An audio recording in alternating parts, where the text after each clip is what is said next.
Welcome friends.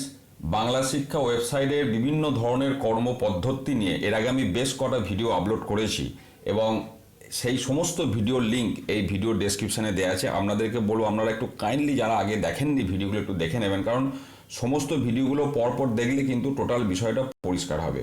এবার যে বিষয়টা নিয়ে এর আগে বহুবার প্রশ্ন হয়েছে বা এটা সকলেরই দরকার, সেটা হচ্ছে যে শিক্ষক শিক্ষিকা এবং বিদ্যালয়ের সকল স্টাফের যে ডিটেলস আপলোড করা হয়েছিল বাংলার শিক্ষা যে পুরনো ওয়েবসাইটটায়, সেই তথ্যগুলো কিন্তু এডিট করার কোনো অপশন ছিল না, কিন্তু রিসেন্ট সেই এডিট করার অপশন এসেছে এবং কিভাবে এডিট করতে হবে সেই বিষয়ে আমি এই ভিডিওতে আলোচনা করব। কিন্তু একটা কথা প্রথমেই বলে রাখি, একদম শেষ পর্যন্ত কিন্তু আপনাদেরকে আমি গাইড করতে পারবো না এই ভিডিওতে, কিন্তু যতটা আমি এগিয়ে দেব তারপর কাজটা করতে আর অসুবিধা হবে না। তো চলুন আমরা শুরু করি।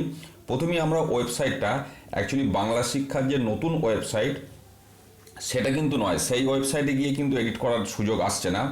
পুরনো যে ওয়েবসাইটটা ছিল, অর্থাৎ আমি যে অ্যাড্রেসটা এখানে লিখে দিয়েছি যেগুলো মাঝখানে সাদা কালিতে বাংলার শিক্ষা .gov.in, এই যে পুরনো বাংলা শিক্ষার ওয়েবসাইটটাতে আপনারা প্রথমে যাবেন। যাওয়ার পর সেখানে আমরা যেমন লগ ইন করি, এই HOI লগ ইন, সেই HOI লগ ইন আমরা ইউজার নেম পাসওয়ার্ড ক্যাপচা এগুলো আমরা জানি, দিয়ে আমরা সাইন ইনটাতে ক্লিক করব। তো এই জায়গাটা আমি আর ডিটেলসে যাচ্ছি না। ক্লিক করার পর বাঁ দিকে দেখুন আমরা যে জায়গাটা যাব এমপ্লয়ি ম্যানেজমেন্ট, তার আন্ডারে টিচার লিস্ট, এই জায়গাটা আমরা এর আগেও দেখেছি। সো আমরা সেই টিচার লিস্টে যাব, মানে অলরেডি যেগুলো আপলোড করা হয়ে গেছে সেই লিস্টটাতে আমরা ক্লিক করব। লিস্টটা ক্লিক করলে দেখুন এখানে আমরা টিচার লিস্টে এসেছি, এখানে সমস্ত স্টাফেদের নাম ডিটেলস সমস্ত এখানে দেয়া আছে। এবার এই যে ওপরে অপশনটা ছিল দেখুন আপডেট টিচার, এইটা কিন্তু এতদিন ছিল না। অর্থাৎ এবার আপনাদের সমস্ত স্টাফেদের যে তথ্যগুলো আগে আপলোড করা হয়েছিল সেগুলো আপডেট করার সুযোগ কিন্তু দেয়া হচ্ছে। তো আমরা এবার আপডেট টিচার এই যে বাটনটা গ্রিন কালারের, সেটা আমরা ক্লিক করব। সেটাতে ক্লিক করলে দেখুন আমরা যে জায়গাটা যাব এখানে কিন্তু পেজটা একটা জায়গা আমরা দেখি নিয়ে যাওয়ার জন্য এখানে অপশন দিচ্ছে please submit mission Bangla format 3 first, click here two format 3। অর্থাৎ এর আগে আমরা 2019 স্টুডেন্ট ম্যানেজমেন্টের আন্ডারে দেখেছিলাম মিশন বাংলা একটি অপশন ছিল এবং সেখানে ফরম্যাট 1, ফরম্যাট 2, ফরম্যাট 3 তিনটে অপশন ছিল, সেই নিয়ে আমি এর আগে আলোচনা করেছি। তো এখানে এবার যেটা বলছে যে সেই ফরম্যাট 3টা আপলোড না করলে এই টিচারদের ডেটাটা আপডেট করা যাবে না। তাহলে টিচার ডেটা আপডেট করতে গেলে আগে আমাদের ফরম্যাট 3টা আপডেট করতে হবে। যাদের ফরম্যাট 3 আপডেট হয়ে গেছে অলরেডি বা করে ফেলেছেন তাদের কিন্তু আর এই পেজটা আসবে না, ডাইরেক্ট আপনি আপডেট টিচার অপশনটা গেলে ওখানে চলে যাবেন। তো বেশিরভাগই বা এখনও আপডেট করা হয়নি বা হয়তো কারোরই আপডেট করা হয়নি, তো সেক্ষেত্রে আমরা ওই জায়গাটা ক্লিক করবো যেটা আমি সবুজ কালারে আন্ডারলাইন করে দিয়েছি, click here to go format 3। সেটাতে এবার ক্লিক করলে দেখুন আমরা ফরম্যাট 3তে ঢুকে যাব। দেখুন ওপরে লেখা আছে মিশন বাংলা ফর্ম 3। এখানে এবার যে অপশনটা আমরা চাইবে, আপনার বিদ্যালয়ের ডাইস কোডটা ওপরে লেখাই থাকবে, তার নিচে আপনাকে দিতে হবে যেটা ডাইস কোড অফ EHRMS। তো এটাও আপনার বিদ্যালয়ের যে ডাইস কোড সেটাই দেবেন। সেই ডাইস কোডটা দেওয়ার পর ডান দিকে চেক বাটনটা ক্লিক করবেন। চেক বাটনে ক্লিক করলে এখানে আপনার স্কুলের নামটা আসবে। এবার স্কুলের নামটা ঠিক এসেছে কিনা সেটাই চেক করার কথা। তো এবার এখানে প্লিজ সিলেক্টটা ক্লিক করবেন বা এখানে যে ডান দিকের বটনটা রয়েছে ওইটা ক্লিক করবেন। ক্লিক করলে আপনার বিদ্যালয়ের নামটা এসে যাবে।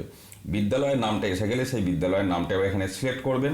সিলেক্ট করে আপনি এবার এখানে দেখতে পাবেন আপনার বিদ্যালয়ে যতগুলো ক্লাস এবং সেকশন আছে, এখানে যে বক্সগুলো আছে এইগুলো এবার আপনাকে ফিল আপ করতে হবে।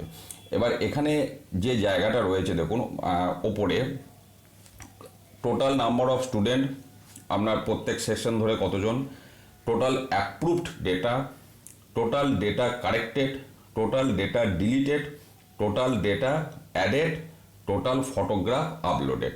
এখন কতগুলো ফটোগ্রাফ আপলোড করা হয়েছে টোটাল স্টুডেন্ট, এইগুলো খুব সহজ বিষয়, বা কোনো ডেটা ডিলিট করা হয়েছে কিনা, টোটাল কতগুলো ডেটা অ্যাডেড হয়েছে, total data corrected, total approved data, এই জায়গাগুলো কিন্তু এখন আমার কাছেও পরিষ্কার নয়। আমি যে কারণে বললাম যে একদম শেষ পর্যন্ত আপনাদেরকে গাইড করতে পারবো না, কারণ এই যে পেজটা আমি প্রথমেই বলে রাখি এই জায়গাটা কিন্তু সাবধানে করতে হবে। যতটুকু খবর আমি পেয়েছি এইটাকে টোটাল ফিগারগুলো ফিল আপ করে দেওয়ার পর আমি একটু দেখাই, ফিল আপ করার পর নিচের দিকে যখন নামবেন এখানে দেখুন একটা বক্স দেখাবে এবং সেখানে লেখা আছে this is to certify that all data updated and corrected as per 26শে আগস্ট 2019। আপনি যে ডেটে করবেন এই বক্সটাকে চেক করার পর আপনাকে নিচে সাবমিট অপশন দেবে। দেখুন আমি দেখাচ্ছি সাবমিট। এবার সাবমিট করে দিলে এইখানে আপনি যে তথ্যগুলো দিলেন টোটাল কিন্তু সাবমিট হয়ে যাবে এবং এটা কিন্তু নন এডিটেবল, আর কিন্তু কোনো অবস্থাতেই কারেক্ট করা যাবে না। যে কারণে এই জায়গাটা কিন্তু এখনো আমরা আপডেট করতে পারছি না কেউই, সঠিক ইনফরমেশন না আসার জন্য। অর্থাৎ এই যে total approved data, total data corrected, deleted, এখন ডিলিট করার তো সুযোগ স্কুলের হাতে নেই।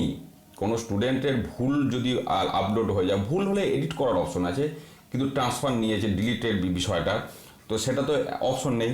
তো এই জায়গায় কি ফিল আপ করতে হবে, আমি যেটা বলতে চাইছি সঠিকভাবে ইনস্ট্রাকশন আসার পরই কিন্তু এই জায়গাটা করতে হবে। তার আগে যা খুশি বসিয়ে দিয়ে সাবমিট করে দিলে কিন্তু ভবিষ্যতে সমস্যা হবে। যে কারণে যদি আপনারা সঠিক তথ্য কোনো জায়গা থেকে পেয়ে থাকেন সেটা অবশ্যই অফিসিয়াল সোর্স থেকে, তাহলে এই জায়গাটা আপনারা এগিয়ে যাবেন এবং এগিয়ে গিয়ে সাবমিটটা করে দিলে তারপর কিন্তু টিচারদের যে তথ্যগুলো সেগুলো আপনারা আপডেট করতে পারবেন। অর্থাৎ বিদ্যালয়ের সকল স্টাফের যে তথ্য সেগুলো আপডেট করতে পারবেন, মানে কারেকশন করতে পারবেন। তো তার এর পরের জায়গাটা কিন্তু আমি আপনাদেরকে নিয়ে যেতে পারছি না, কারণ এটাকে আপডেট না করলে ওই জায়গাটা আমি ঢুকতে পারবো না। তো আপনাদেরকেও বলবো আপনারা সঠিকভাবে ইনফরমেশন নিয়ে এই জায়গাটা ফিল আপ করে সাবমিট করবেন। তারপর টিচার্স বা বিদ্যালয়ের সমস্ত স্টাফের যে ডেটা সেগুলো আপডেট করবেন। তো এটাই ছিল আজকের খবর, এবং এই বাংলা শিক্ষার পরবর্তী যে কোনো ধরনের আপডেট এলেই আমি আপনাদের সাথে শেয়ার করব।